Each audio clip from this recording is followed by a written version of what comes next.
अस्सलामुअलैकुम। Capital 51 news के साथ मैं हूँ सालहा जमाल और मैं हूँ इलम खान। सबसे पहले headlines. Supreme court of Pakistan ने कौमी असम्बली के हल्का NA 75 डस्का में दोबारा इंतखाब से मुतल्लिक केस का मुख्तसर फैसला सुनाते हुए PTI की अपील मुस्तरद कर दी, जबकि इलेक्शन कमीशन ने दोबारा इलेक्शन का हुक्म बरकरार रखा।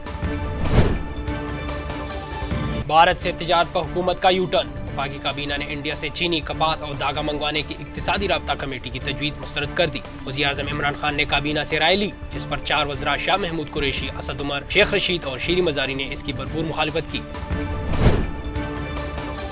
साबिक वज़ीर खजाना शौकत तरीन ने कहा कि मईशत की सम जा रही है, कुछ पता नहीं चल रहा। जहाज के कप्तान को मजबूत होना पड़ेगा वरना कश्ती आगे नहीं बढ़ेगी। इकोनॉमिक एडवाइजरी काउंसिल बन रहा है, वज़ीर आज़म इसके चेयरमैन और मैं chief convener हूँगा।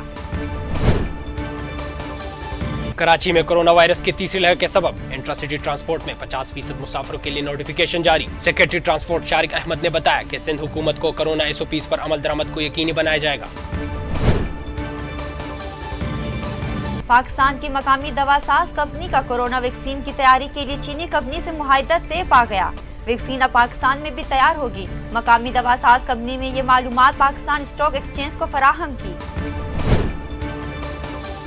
Islamabad high court ने वफाकी मुहतसिब बराह रासानी कशमाला तारिक के बेटे अजलान खान की अबूरी जमानत मंजूर कर ली। इस्लामाबाद हाई कोर्ट ने अजलान खान को 2 लाख रुपए की जमानती मचलके जमा करने का भी हुक्म। रमजान से पहले महंगाई। यूटिलिटी स्टोर्स पर घी और तेल महंगा कर दिया गया। कुकिंग ऑयल की कीमत में 6 से 9 रुपए और घी की कीमत में 7 रुपए का इजाफा कर दिया गया। ताइवान के टनल में ट्रेन पटरी से उतर गई। हादसे में 48 अफराद हलाक और मुतअद्दिद जख्मी। हुकाम के मुताबिक ट्रेन की 4 बोगियां शहर हवेलियन के एक टनल में पटरी से उतरकर टनल की दीवार से टकरा गई। ट्रेन में 490 अफराद सवार थे। टेनिस के खिलाड़ियों को कोविड प्रोटोकॉल्स में सहूलत दे दी गई।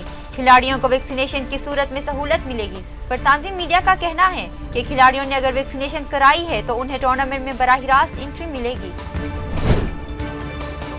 पाकिस्तान शोबिस इंडस्ट्री की सफ़े अव्वल की अदाकारा सबा कमर की जानिब से सोशल मीडिया प्लेटफॉर्म इंस्टाग्राम पर एक नोट शेयर किया है, जिसमें उन्होंने अजीम खान से शादी के फैसले को वापस लेने का ऐलान किया है।